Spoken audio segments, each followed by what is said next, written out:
Hi ನಮಸ್ತೆ. ಇದು Wednesday vlog. ಯಾಕೋ ಇವತ್ತು ಬೆಳಿಗ್ಗೆನೆ ಸ್ವಲ್ಪ ಸುಸ್ತು ಅನ್ನಿಸ್ತಾ ಇತ್ತು.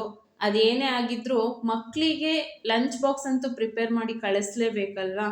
ಅದರಲ್ಲೂ ಅದು ಟೇಸ್ಟಿ ಆಗಿರಬೇಕು, ಜೊತೆಗೆ ಹೆಲ್ದಿ ಆಗಿರೋ ಥರ ನೋಡ್ಕೊಳ್ಳೋದು ನಮ್ಮ ಜವಾಬ್ದಾರಿ. ಹಾಗೆ ರಾತ್ರಿನೇ ಬೆಳಿಗ್ಗೆ ಏನು ತಿಂಡಿ ಮಾಡ್ತೀವಿ ಅಂತ ಹೇಳಿ ಯೋಚನೆ ಮಾಡಿ ಇಟ್ಕೊಳ್ಳೋದ್ರಿಂದ ಈ ರೀತಿ ಎಮರ್ಜೆನ್ಸಿ ಟೈಮ್ಗಳಲ್ಲಿ ಯೂಸ್ ಆಗುತ್ತೆ ಅಂತ ಅನ್ಕೊಳ್ತೀನಿ. ಸೊ ನಾನಿವತ್ತು ಬೆಳಿಗ್ಗೆ ಎದ್ದು ಪೆಸರಟ್ಟು ಅಂದ್ರೆ ಹೆಸರು ಕಾಳು ದೋಸೆ ಮಾಡೋಣ ಅಂತ ನೈಟೇನೆ ಹೆಸರು ಕಾಳು ಮತ್ತೆ ಸ್ವಲ್ಪ ಅಕ್ಕಿನ ನೆನೆಸಿ ಇಟ್ಟಿದ್ದೆ. ಇದೆರಡು ಬೆಳಿಗ್ಗೆ ಅಷ್ಟರಲ್ಲಿ ಚೆನ್ನಾಗಿ ನೆಂದಿರುತ್ತೆ ಅಲ್ವಾ? ನೆಂದಿರೋ ಹೆಸರು ಕಾಳು ಮತ್ತೆ ಅಕ್ಕಿನ ಒಂದೆರಡು ಸಾರಿ ಚೆನ್ನಾಗಿ ತೊಳ್ಕೊಂಡು ಆಮೇಲೆ ಮಿಕ್ಸಿ ಮಾಡ್ಕೋಬೇಕು. ಮಿಕ್ಸಿ ಮಾಡುವಾಗ ಇದ್ರ ಜೊತೆ ಸ್ವಲ್ಪ ಬೆಳ್ಳುಳ್ಳಿ, ಶುಂಠಿ, ಹಸಿಮೆಣಸಿನ್ಕಾಯಿ ಖಾರಕ್ಕೆ ತಕ್ಕಷ್ಟು, ಹಾಗೆ ಕೊತ್ತಂಬರಿ ಮತ್ತು ಕರಿಬೇವು, ಜೊತೆಗೆ 1 ಚಮಚದಷ್ಟು ಜೀರಿಗೆನ ಹಾಕಿದ್ದೀನಿ. ಇನ್ನು ಮೇಲ್ಗಡೆ ಸ್ವಲ್ಪ ನೀರು ಹಾಕಿ ರುಬ್ಕೊಳ್ತಾ ಇದ್ದೀನಿ. ಈ ಹಿಟ್ಟಿನ ಕನ್ಸಿಸ್ಟೆನ್ಸಿ ತುಂಬ ತೆಳ್ಳಗಾಗಬಾರ್ದು, ನಾರ್ಮಲ್ ನಮ್ಮ ದೋಸೆ ಹಿಟ್ಟಿರುತ್ತಲ್ವಾ ಆ ಕನ್ಸಿಸ್ಟೆನ್ಸಿನಲ್ಲಿ ಇರಬೇಕು. ಹಾಗಾಗಿ ಮಧ್ಯದಲ್ಲಿ ನೋಡಿಕೊಂಡು ನೀರು ಹಾಕಿ ರುಬ್ಬಿದ್ರೆ ಒಳ್ಳೆಯದು. ನಾರ್ಮಲ್ ಆಗಿ ನಾವು ಕಾಳುಗಳನ್ನು ನೆನೆಸಿ ಅದನ್ನು ಮಕ್ಕಳಿಗೆ ಮೊಳಕೆ ಬರಿಸಿ ಕೊಟ್ಟರೆ ಅದನ್ನು ಖಂಡಿತ ಮಕ್ಕಳು ಇಷ್ಟನೇ ಪಡಲ್ಲ ತಿನ್ನೋದಕ್ಕೆ. ಈ ರೀತಿ ದೋಸೆ ಥರ ಮಾಡಿಕೊಟ್ರೆ ಅಟ್ಲೀಸ್ಟ್ ಅವ್ರಿಗೆ ರುಚಿಯಾಗಿರುತ್ತಲ್ವ, ಖಂಡಿತ ತಿಂತಾರೆ. ಇದು ಒಂದು ರೀತಿ ಹೈ ಪ್ರೋಟೀನ್ ಬ್ರೇಕ್ಫಾಸ್ಟ್ ಅಂತಲೇ ಹೇಳ್ಬೋದು. ಸೊ ಲಾಸ್ಟಲ್ಲಿ ನಾನು ಇದಕ್ಕೆ ರುಚಿಗೆ ತಕ್ಕಷ್ಟು ಉಪ್ಪನ್ನ ಹಾಕಿ ನೀಟಾಗಿ ಮಿಕ್ಸ್ ಮಾಡಿದ್ದೀನಿ. ಕನ್ಸಿಸ್ಟೆನ್ಸಿ ನೋಡ್ತಾ ಇದ್ದೀರಲ್ವಾ, ಇಷ್ಟಿದ್ರೆ ಪರ್ಫೆಕ್ಟ್ ಆಗಿರುತ್ತೆ. ಈಗ ದೋಸೆಗೇನೋ ಬ್ಯಾಟರ್ ರೆಡಿ ಆಯಿತು, ಅದಕ್ಕೆ ಚಟ್ನಿ ಕೂಡ ಬೇಕಲ್ವಾ? ಸೊ ಅದಕ್ಕೆ ನಾನಿಲ್ಲಿ ಟೊಮ್ಯಾಟೊ ಮತ್ತು ಈರುಳ್ಳಿ ಚಟ್ನಿ ಮಾಡ್ತಾ ಇದ್ದೀನಿ. ಒಂದು ಪ್ಯಾನಲ್ಲಿ 3 ಚಮಚದಷ್ಟು ಎಣ್ಣೆ ಹಾಕಿ ಅದು ಸ್ವಲ್ಪ ಬಿಸಿ ಆದಮೇಲೆ ಒಂದಿಷ್ಟು ಶೇಂಗಾ ಬೀಜ ಅಂದರೆ ಕಡಲೆ ಬೀಜನ ಹಾಕಿ ಸಣ್ಣ ಉರಿನಲ್ಲಿ ಫ್ರೈ ಮಾಡೋದಕ್ಕೆ ಇಟ್ಟಿದ್ದೀನಿ. ಹಾಗೆ ಇನ್ನೊಂದು ಸೈಡಲ್ಲಿ ಈರುಳ್ಳಿ ಮತ್ತು ಟೊಮ್ಯಾಟೊನ ಕೂಡ ಕಟ್ ಮಾಡ್ಕೊಳ್ತಾ ಇದ್ದೀನಿ. ಬೆಳಿಗ್ಗೆ ಮಕ್ಕಳು ಸ್ಕೂಲ್ ಟೈಮ್ ಅಷ್ಟರಲ್ಲೇ ನಾವು ಲಂಚ್ ಬಾಕ್ಸ್ನ ಪ್ರಿಪೇರ್ ಮಾಡಿ ಕಳಿಸ್ಬೇಕು ಅಂದರೆ ಈ ರೀತಿ ಮಲ್ಟಿ ಟಾಸ್ಕ್ ಮಾಡಲೇಬೇಕಲ್ವಾ? ಸೊ ಟೊಮ್ಯಾಟೊ ಇಲ್ಲಿ 3 ತೊಗೊಂಡಿದ್ದೀನಿ, 1 ಈರುಳ್ಳಿನ ಕಟ್ ಮಾಡ್ಕೊಂಡಿದ್ದೀನಿ. ಈಗ ಈ ಶೇಂಗಾ ಬೀಜ ಎಲ್ಲ ನೀಟಾಗಿ ಫ್ರೈ ಆಗಿದೆ, ಇದನ್ನೊಂದು ಪ್ಲೇಟಿಗೆ ತೆಗೆದಿಟ್ಬಿಡ್ತೀನಿ. ಇದೇ ಪ್ಯಾನಲ್ಲಿ ಉಳಿದಿರೋಂಥ ಎಣ್ಣೆಗೆನೆ 1 ಚಮಚದಷ್ಟು ಕಡಲೆಬೇಳೆ, ಅರ್ಧ ಚಮಚ ಜೀರಿಗೆ, ಸ್ವಲ್ಪ ಕರಿಬೇವು, ಹಾಗೆ ಶುಂಠಿ ಮತ್ತು ಬೆಳ್ಳುಳ್ಳಿನ ಇದಕ್ಕೇನೆ ಹಾಕಿ ಫ್ರೈ ಮಾಡ್ಕೊಳ್ತಾ ಇದ್ದೀನಿ.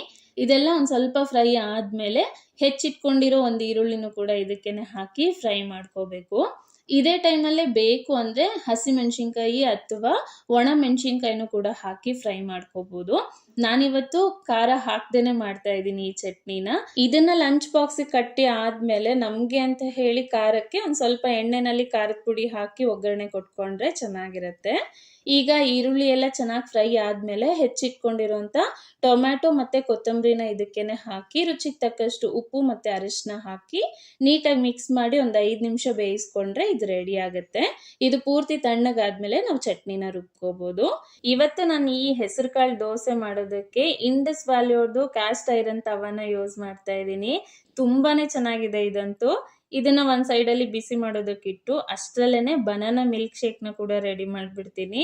ಡೈಲಿ ನಾರ್ಮಲ್ ಆಗಿ ಪ್ಲೇನ್ ಹಾಲು ಕೊಟ್ಟರೆ ನನ್ನ ಮಗ ಅಷ್ಟು ಇಷ್ಟಪಟ್ಟು ಕುಡಿಯೋದಿಲ್ಲ. ಅದ್ರ ಬದಲು ಈ ರೀತಿ ಏನಾದರೂ ಮಿಲ್ಕ್ ಶೇಕು, ಜ್ಯೂಸು ಅಥವಾ ಗಂಜಿ ಮಾಡಿಕೊಟ್ರು ಕೂಡ ತುಂಬಾನೇ ಇಷ್ಟಪಟ್ಟು ಕುಡಿತಾನೆ. ಈಗ ಈ ಒಂದು ಬಾಳೆಹಣ್ಣಿನ ಜೊತೆ ಒಂದು ಸ್ವಲ್ಪ ಡ್ರೈ ಫ್ರೂಟ್ಸು ಮತ್ತು ಬೆಲ್ಲ, ಹಾಲನ್ನ ಹಾಕಿ ರುಬ್ಕೊಂಡ್ರೆ ಆಯಿತು, ಈ ಬನಾನಾ ಮಿಲ್ಕ್ ಶೇಕ್ ರೆಡಿ ಆಗಿಬಿಡುತ್ತೆ. ಇನ್ನು ಈ ಕಾಸ್ಟ್ ಐರನ್ ತವಾ ಬಗ್ಗೆ ಹೇಳೋದಾದ್ರೆ ಇದ್ರ ಮೇಲೆ ಎಷ್ಟಾದರೂ ದೋಸೆ ಮಾಡಿಕೊಂಡ್ರೂ ಬೇಜಾರೇ ಆಗಲ್ಲ. ಯಾಕೆಂದರೆ ನಾರ್ಮಲ್ ಆಗಿ ಐರನ್ ತವಾನಲ್ಲಿ ನಾವು ದೋಸೆ ಮಾಡಿಕೊಂಡ್ರೆ ತಳದಲ್ಲಿ ಹಿಡ್ಕೊಂಡ್ಬಿಡುತ್ತೆ, ಅದನ್ನು ತೆಗಿಯೋದಕ್ಕೆ ಫಜೀತಿ ಪಡಬೇಕಲ್ವಾ? ಈ ಇಂಡಸ್ ವ್ಯಾಲಿ ಕಾಸ್ಟ್ ಐರನ್ ತವಾನಲ್ಲಿ ಆ ತೊಂದರೆನೇ ಇಲ್ಲ. ಯಾಕೆಂದರೆ ಇದು ಪ್ರೀ ಸೀಸನ್ಡ್ ಇರುತ್ತೆ. ಜಸ್ಟ್ ಇದನ್ನ ಒಂದ್ಸಾರಿ ತೊಳ್ಕೊಂಡು ಇದ್ರ ಮೇಲೆ ಸ್ವಲ್ಪ ಎಣ್ಣೆ ಹಾಕಿ ಒಂದು ಈರುಳ್ಳಿನಲ್ಲಿ ಉಚ್ಕೊಂಡ್ಬಿಟ್ರೆ ಆಯಿತು, ಎಷ್ಟಾದರೂ ದೋಸೆ ಮಾಡ್ಬೋದು. ಅಷ್ಟು ಚೆನ್ನಾಗಿ ಬರುತ್ತೆ ಪ್ರತಿಯೊಂದು ದೋಸೆ ಕೂಡ.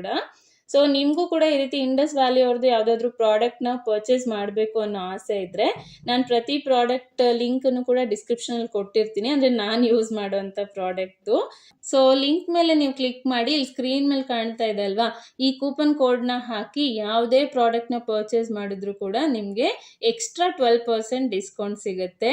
ಸೊ ನೀವು ಈ ರೀತಿ ಇಂಡಸ್ ವ್ಯಾಲಿ ಅವ್ರದ್ದು ಪ್ರಾಡಕ್ಟ್ನ ತೊಗೊಳ್ಳೋದಾದರೆ ಮಿಸ್ ಮಾಡದೆ ಈ ಕೂಪನ್ ಕೋಡ್ನ ಯೂಸ್ ಮಾಡಿ.